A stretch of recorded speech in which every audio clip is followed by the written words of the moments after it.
Good morning to my all dear students. Welcome to online class. This is your English class and today in this class we shall discuss our first topic, introduction. Well, I am Irshad and I am your class teacher. बच्चों, आज की video में हम start कर रहे हैं आपका grammar का जो फर्स्ट टॉपिक है, जो 5th से लेके 8th क्लास तक एक सा है। कुछ टॉपिक्स ऐसे हैं जो 5th to 8th वो कॉमन टॉपिक हैं, तो उन्हें हम इस वीडियो में क्लियर करेंगे। तो आज स्टार्ट करते हैं हम इंग्लिश ग्रामर का पहला टॉपिक, इंट्रोडक्शन। ठीक है, इंग्लिश ग्रामर ये आपको जो सब्जेक्ट है इंग्लिश ग्रामर का हम स्टार्ट कर रहे हैं। इंग्लिश फर्स्ट 5th क्लास में मोस्टली कंप्लीट हो चुका है। तो इंग्लिश ग्रामर पहले हम समझेंगे इसकी परिभाषा को, डेफिनेशन ऑफ ग्रामर, यानी ग्रामर की परिभाषा होती क्या है, ग्रामर कहते किसे हैं। जैसे कि आप सामने देख रहे हैं कि आपका जो टॉपिक है वो है इंट्रोडक्शन, यानी इसका परिचय। इसके बारे में आज हम पढ़ेंगे, इसके परिचय के बारे में। डेफिनेशन ऑफ ग्रामर का मतलब क्या होता है, व्याकरण। इसकी परिभाषा आपको पता होनी चाहिए। इसकी परिभाषा है the rules and regulation to write, read, speak and even listen any language of the word is called grammar. यानी आपकी जो ग्रामर है, जो व्याकरण है, वो नियमों का, कानूनों का एक ऐसा संग्रह है जो हमें राइट लिखना सिखाता है, रीड पढ़ना सिखाता है, स्पीक बोलना सिखाता है एंड इवन लिसन, और यहाँ तक कि वो हमें सुनना भी सिखाता है। Any language of the world, यानी संसार की कोई सी भी भाषा, इज कॉल्ड अ ग्रामर, उसे हम ग्रामर कहते हैं। मतलब ग्रामर के अंदर हम किसी भाषा को सही तरीके से लिखना, पढ़ना, बोलना सीखते हैं। ये ग्रामर की परिभाषा है। अब हम ग्रामर के अंदर करते क्या हैं, इसमें बहुत बच्चे कंफ्यूज होते हैं। ग्रामर के अंदर हम क्या करते हैं, ग्रामर के अंदर हम किसी भाषा को सीखते हैं। और भाषाएं कितनी होती हैं, आप जानते हैं कि हमारे भारत देश में 22 भाषाएं हैं। 22 भाषाओं की ग्रामर भी अलग अलग होती है। हमें जौन सी भाषा सीखनी होती है, हमें उस भाषा की ग्रामर पढ़नी होती है। जैसे हम इंग्लिश की बात करें, अगर हमें इंग्लिश लैंग्वेज सीखनी है तो इंग्लिश की पहले हमें ग्रामर पढ़नी होगी, तभी हम इंग्लिश को अच्छे से पढ़ पाएंगे, समझ पाएंगे। ये इसकी परिभाषा है, डेफिनेशन ऑफ ग्रामर की परिभाषा यहाँ पर हो गई है। अब ग्रामर की स्टार्टिंग कहाँ से होती है, इसमें क्या क्या हम पढ़ते हैं। जैसे कि आप सब जानते हैं कि कोई भी भाषा का सीखते हैं तो उसमें कुछ अल्फ़ाबेट होते हैं। अल्फ़ाबेट का मतलब आप जानते हैं क्या होता है, अल्फ़ाबेट का मतलब होता है वर्णमाला। हम बात कर रहे हैं यहाँ पर इंग्लिश ग्रामर की, तो इंग्लिश ग्रामर में कितने अल्फ़ाबेट होते हैं, A to Z, यानी 26 इसके अंदर क्या होते हैं, लेटर्स होते हैं, जो A से लेकर Z तक होते हैं। आप सबने ये पढ़ रखे हैं। तो A से लेकर Z तक ये जो ABCD हैं, इन्हें हम क्या बोलते हैं, इन्हें बोलते हैं हम लेटर्स, यानी अक्षर जिनसे ग्रामर की शुरुआत होती है, जो होते हैं A से लेके Z तक। और ये किसके अंदर आते हैं, ये आते हैं अल्फ़ाबेट के अंदर। क्योंकि शुरुआत जब हम सीखते हैं तो हमें स्टार्टिंग शुरू से ही करनी होती है। अब अल्फ़ाबेट के अंदर कुछ वोवेल्स होते हैं, कुछ कॉन्सोनेंट होते हैं। उनके बारे में भी हमें पता होना चाहिए कि वोवेल्स कौन से होते हैं और कॉन्सोनेंट कौन से होते हैं। अगर हम बात करें किसकी, अगर हम बात करें वोवेल्स की, तो कुछ इसके अंदर होते हैं वोवेल्स, इसके अंदर कुछ होते हैं वोवेल्स। पहले बात कर लेते हैं हम वोवेल्स की।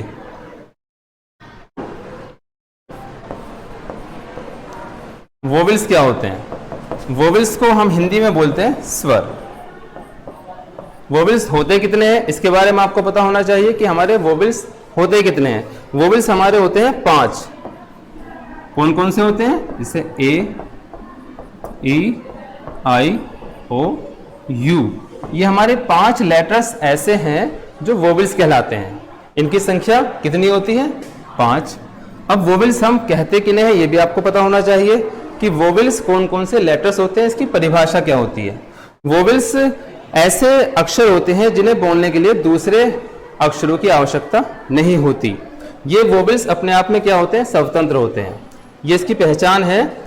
आप इसे एक तरीके से और पहचान सकते हैं कि जब हम वोवेल्स को बोलते हैं तो इसमें जो हमारी जीभ होती है वो एक जगह स्थिर होती है, वो ज़्यादा हिलती डुलती नहीं है, ऊपर नीचे नहीं जाती है। जैसे ए, ई, आई, ओ, यू, इसमें हमारी जीभ जो है एक जगह स्थिर है, वो ऊपर नीचे नहीं जा रही है, ये भी इसकी एक पहचान है। और ये कितने होते हैं? ये होते हैं आपके 5 कॉन्सोनेंट। ये आप सबको अच्छी तरह याद होंगे, जिनके याद नहीं है वो इन्हें याद कर लेंगे। अब हम बात करते हैं कॉन्सोनेंट की। कॉन्सोनेंट्स क्या होते हैं? कॉन्सोनेंट्स को हिंदी में बोलते हैं हम व्यंजन। इनकी संख्या कितनी होती है? इनकी संख्या होती है 21, क्योंकि आप सबने पढ़ रखा है कि 26 हमारे लेटर्स होते हैं। 26 में से अगर हम 5 निकाल दें, कौन से?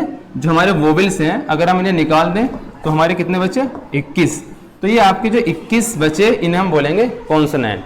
इसके अंदर बी, सी जो है, इन 5 को निकालने के बाद जो बचेंगे वो आपकी क्या कहलाएंगे? वोवेल्स कहलाएंगे। उन्हें बोलेंगे हम वोवेल्स। अब कॉन्सोनेंट की पहचान क्या है?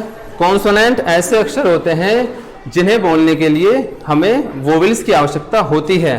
बिना वोवेल्स के हम इन्हें नहीं बोल सकते। जैसे अगर हम बात करते हैं बी की, हमें बी वर्ड बोलना, ठीक है? बी वर्ड अगर हम बोलते हैं, ये डी है,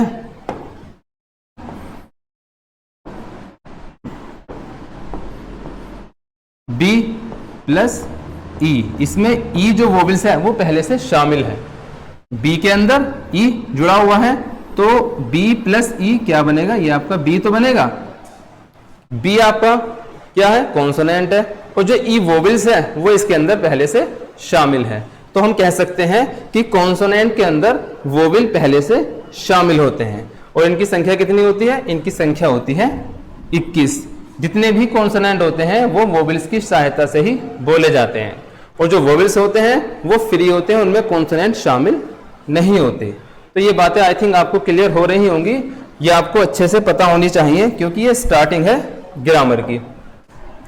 इसके बाद अगर हम बात करते हैं, जो कॉमन चीज है वो आपको पता होना चाहिए वर्ड के बारे में। वर्ड क्या होता है? अभी आपने लेटर्स पढ़े, लेटर्स के बाद हम पढ़ेंगे वर्ड। वर्ड यानी इसे बोलते हैं आप शब्द।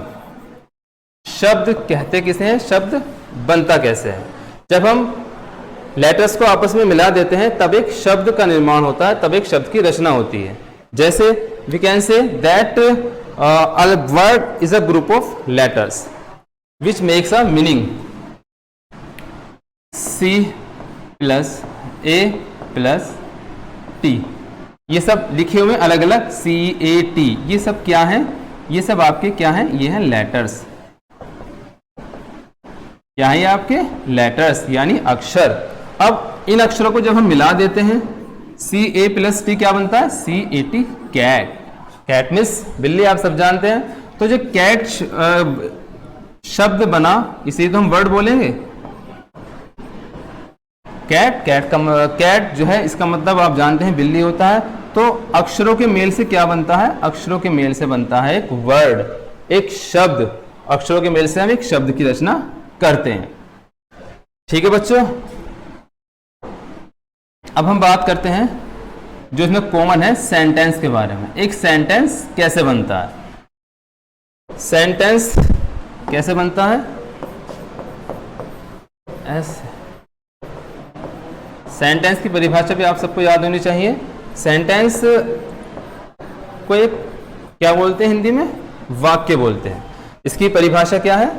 A group of words, a group of words which makes a complete sense, which makes a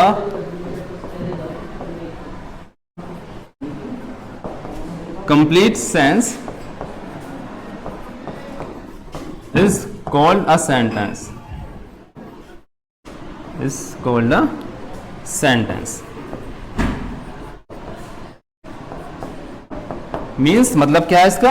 a group of words यानी शब्दों का एक ऐसा समूह, विच माने जो, मेक्स अ कंप्लीट सेंस जो एक पूर्ण अर्थ देता है, इज कॉल्ड अ सेंटेंस, उसे हम एक वाक्य कहते हैं। यानी शब्दों का एक ऐसा समूह जिसका अपना एक पूरा मतलब होता है, उसे हम सेंटेंस कहते हैं। अब ये सेंटेंस बनता कैसे है? जैसे हमने अभी पढ़ा था कि अभी हमने क्या पढ़ा था कि लेटर्स के मिलने से शब्द बनता है। अब शब्द के मिलने से, अब ग्रुप ऑफ वर्ड्स, अब शब्द के मिलने से क्या बनता है? एक सेंटेंस बनता है। इसका एक हम एग्जाम्पल समझ लेते हैं। एग्जाम्पल क्या है इसका?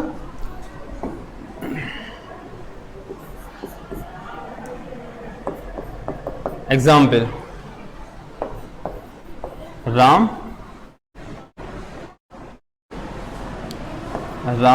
Is a good boy. There is a sentence, Ram is a good boy. Ram एक अच्छा लड़का है। अब ये सेंटेंस कैसा कहलाएगा? अब समझते से ध्यान से। अब ये पहला वर्ड है राम, ठीक। जब भी हम कोई सेंटेंस लिखते हैं तो सेंटेंस का जो पहला लेटर्स होता है वो बनता है कैपिटल, वो बनता है बड़ा। जैसे राम है, राम तो किसी का नाम है, नाम तो हर जगह बड़ा बनेगा, लेकिन अगर कोई शब्द शुरू में आ रहा है तो उसका पहला अक्षर क्या बनता है? उसका पहला अक्षर बनता है कैपिटल। उसे हमेशा हम बनाते हैं बड़ा, कैपिटल। अब इसमें एक सेंटेंस है, Ram is a good boy. Ram एक अच्छा लड़का है, तो ये एक शब्द ये हो गया, इज, ये एक शब्द ये हो गया, ये भी यहाँ पर एक शब्द है, एक ये हो गया लास्ट में फुल स्टॉप। फुल स्टॉप लगाना जरूरी होता है कि फुल स्टॉप के बिना सेंटेंस पूरा नहीं होता। अब यहाँ पर क्या हुआ? 1 2 3 4 5, ये पांचों का एक क्या बन गया? ग्रुप बन गया, जो हमने पढ़ा था। अब ग्रुप ऑफ वर्ड्स यानी शब्दों का एक समूह। इस समूह की हमने क्या कहला दिया? इसे ही हम बोलेंगे सेंटेंस। यानी ये हमारा क्या कहलाएगा? एक वाक्य कहलाएगा। वाक्य कब कहलाएगा? जब इसका कोई एक मतलब होगा। अगर इसका कोई मतलब नहीं है तो ये सेंटेंस नहीं कहलाएगा। सेंटेंस होने के लिए क्या होना चाहिए? इसका एक मतलब होना चाहिए। अगर मैं इसे ऐसे लिख दूं कि इज अ राम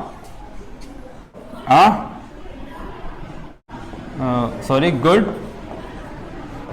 बॉय, यहां लगा दूं फुल स्टॉप, तो is a Ram good boy इसका कुछ मतलब निकल रहा है।